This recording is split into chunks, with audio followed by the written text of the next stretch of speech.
Welcome back to my channel study with Nisha Gyan Ganga. चलिए आज का मैं अपना टॉपिक अपने विषय पर आती हूँ।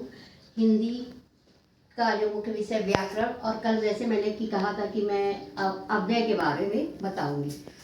अव्यय वे शब्द होते हैं जो कि अव्यय हमारा क्या होता है, जिन शब्दों के रूप में अव्यय को हम एक तरह से ये भी कह सकते हैं अव्यय या अविकारी शब्द। अविकारी साधारण भाषा में मैं समझा रही हूँ। अविकारी जिन शब्दों में किसी भी लिंग, वचन, कारक आदि के कारण कोई परिवर्तन नहीं होता। जैसे पहले मैंने विकारी शब्द भी पढ़ा है। विकारी शब्द में संज्ञा, सर्वनाम, क्रिया विशेषण आते हैं, और हमारे अविकारी शब्दों में क्या आ जाते हैं? क्रिया विशेषण, संबंध बोधक, समुच्चय बोधक, विस्मयार्थ बोधक। तो इस तरह से अब इसमें क्या होता है, आप ये समझिए अविकारी, विकारी, अविकारी।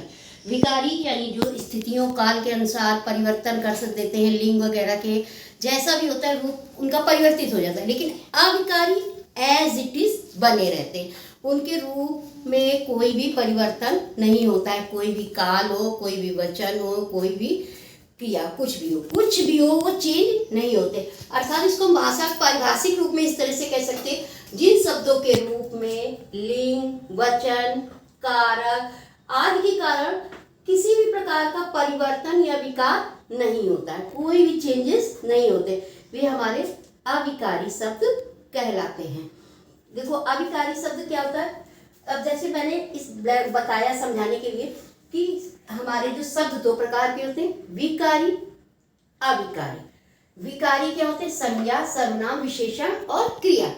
अविकारी क्या होते हैं? क्रिया विशेषण, संबंध बोधक, समुच्चय बोधक, विस्मयार्थ बोधक।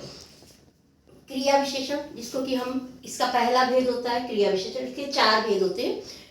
पहला विशेषण क्या होता है? क्रिया विशेषण। क्रिया विशेषण क्रिया शब्दों की जो डूइंग वर्ड्स, जैसे मैंने कल क्रिया बताया की विशेषता बताने वाले शब्दों को हम लोग क्रिया विशेषण कहते हैं, जिसको कि इंग्लिश में एडवर्ब कहते हैं। ये 4 प्रकार के होते हैं। क्रिया विशेषण स्थानवाचक होता है, जो स्थान की विशेषता बताता है, परिमाणवाचक, संबंधवाचक और समुच्चय बोधक।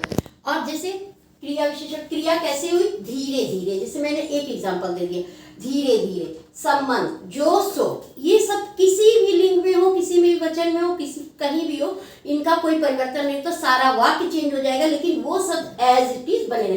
जैसे समुच्चय बोधक, समुच्चय बोधक में क्या होता है? और, परंतु, लेकिन। विस्मयार्थ बोधक ओ, आहा, ये सारे शब्द जैसे होते हैं, ये सब परिवर्तित नहीं होते। तो अब वह क्या होता है? वे शब्द हैं जो किसी भी स्थिति, किसी भी लिंग, किसी भी वचन, किसी भी कारक में परिवर्तित नहीं होते हैं। अब इसके बाद क्रिया विशेषण के भेद हो जाते हैं। फिर हम जब बड़ी क्लास में बताते हैं संबंध बोधक, क्रिया विशेषण के 4 भेद मैंने बताया।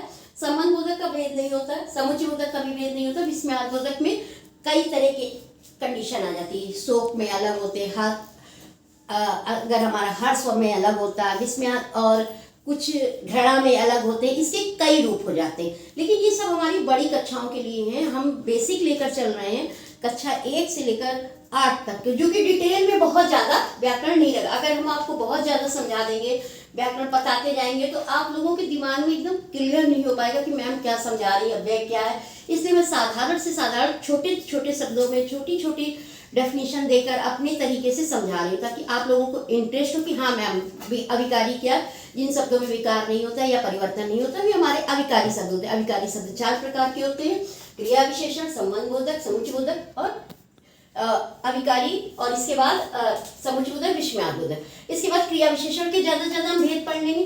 क्रिया विशेषण में स्थानवाचक, परिमाणवाचक, संबंधवाचक और समुच्चय बोधक।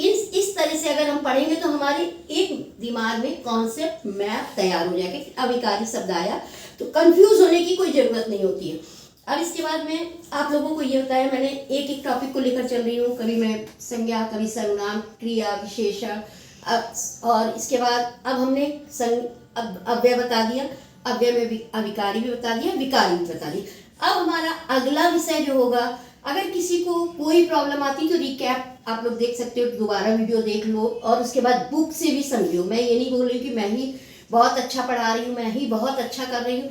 आप लोग बुक को भी लेकर चलो साथ में, चाहे जिस क्लास के हो, चाहे जिस स्कूल के हो, चाहे जहाँ के भी हो, चाहे कोई भी प्रिपरेशन कर रहे हो, बुक को साथ लेके चलो और ये बात को समझ के चलो कि हिंदी हमको बेसिक रूप से सीखनी है, क्योंकि बहुत कॉन्सेप्ट क्लियर नहीं होते आज के समय में। सबसे पहली चीज़ क्या है, हिंदी तो पूरी तरीके से बच्चों की हैंड राइटिंग हो, मात्राओं का ज्ञान हो, ये सारी चीज़ें बच्चों को एकदम समझ में नहीं आती।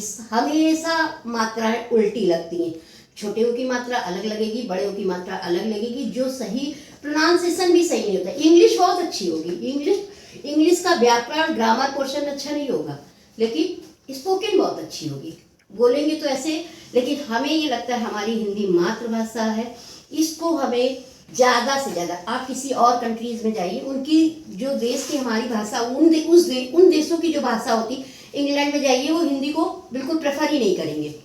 तो हम लोग अपनी देश की भाषा को क्यों नेग्लेक्ट करें? अधिक से अधिक सीखें, अधिक से अधिक प्रचार प्रसार करें। और हिंदी ही एक ऐसी है, हिंदी भाषा जो कि संस्कृत से निकली हुई, हिंदी एक ऐसी भाषा है जो कि संस्कृत को हम मेन कह सकते हैं जननी के रूप में।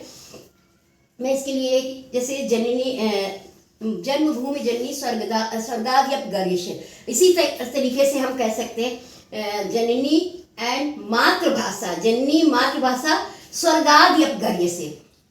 इस नारे को आप लोग लीजिए कि हमें हिंदी अच्छे से सीखें। किसी भी IAS की तैयारी करो, PCS की भी करो, किसी भी आप बड़ी से बड़ी प्रतियोगिताओं की तैयारी करो, आपका अगर ग्रामर का, हिंदी का कॉन्सेप्ट क्लियर नहीं है तो आप कुछ भी नहीं कर सकते, क्योंकि एक पेपर पूरा जो 100 मार्क्स का वो हिंदी पे ही डिपेंड होता है। और जो अधिकारी बड़े बड़े बनते हैं हमारे, वो क्या होते हैं, उनको इंग्लिश तो आती ही आती है, बट वो जन लोगों से, जैसे हम लोगों से या जन साधारण से बात करते तो अंग्रेजी भाषा का प्रयोग नहीं करते, वो पूरा हिंदी भाषा, चाहे वो आपका SP हो, चाहे वो DM हो, चाहे जो भी अधिकारी हो, चाहे वो नेता हो।